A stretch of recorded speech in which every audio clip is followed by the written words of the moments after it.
Jeffrey Epstein is dead. All right, let's get right into it. Today, we're unpacking the Jeffrey Epstein Files. And trust me, this goes way, way beyond the personal scandal you've seen in the headlines. We're going to explore how this whole web of power, secrets, and influence is still sending shockwaves through major institutions all over the world. Okay, so let's just dive right in by looking at something that happened very recently. Because this isn't some old story from the history books, the fallout is happening right now in real time. So the story really kicks off in early 2026. This is when the past just slammed right into the future of technology in a huge way. And it just goes to show you how long the shadows of this network really are. So this was the official line. The reason given when Bill Gates, out of nowhere, pulled out of his keynote speech at the India AI Impact Summit. You know, it's a very carefully worded statement for a very sticky situation. But let's be real, the actual reason was the firestorm of controversy over his ties to Jeffrey Epstein. His name had just popped up in new files that were released. And this is a perfect example of how these documents have the power to disrupt massive global events, even today. So the key takeaway here is this isn't just about one guy's past. It's about the present and the future of some of the most influential people on the planet. Now, Bill Gates, he's just one name. And to really get the full impact, we need to wrap our heads around the massive scale of what these files are actually showing us. We're talking about more than 3 million files. 3 million that were recently released by the U.S. Department of Justice. It's just this enormous pile of documents that pulls back the curtain on a network that was operating at the absolute highest levels of society. And when you look at the names, you see just how wide this network spread. I mean, it wasn't just one country or one political party.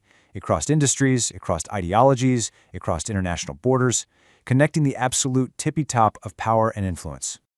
You know, this timeline really highlights the one central nagging question of this entire scandal, doesn't it?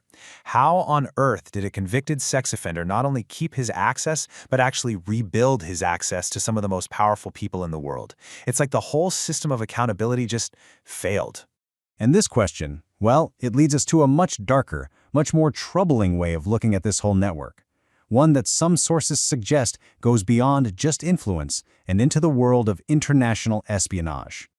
Okay, so to really understand this theory, there's a key term you need to know, one that you'll see in the source material: compromat. Basically, it's the art of using someone's secrets as a weapon against them. So you have to ask, was that what was really going on here? I mean, some analysts and intelligence experts have argued that when you look at the meticulous records, the private island, the endless parade of powerful guests, it has all the hallmarks of a classic intelligence honey trap operation, one designed specifically to collect leverage.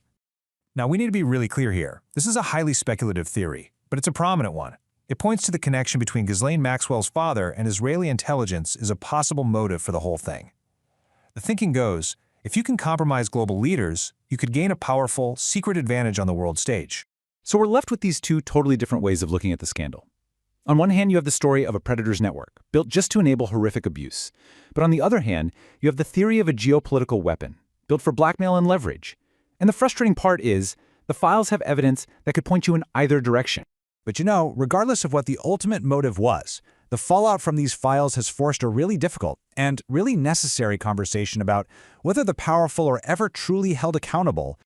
Over in the United States, you had people on both sides of the aisle calling for total transparency. Senator Chuck Schumer really captured that feeling back in 2019, saying that this network exposed a deep systemic flaw, a flaw where power and money can literally bend the rules of justice.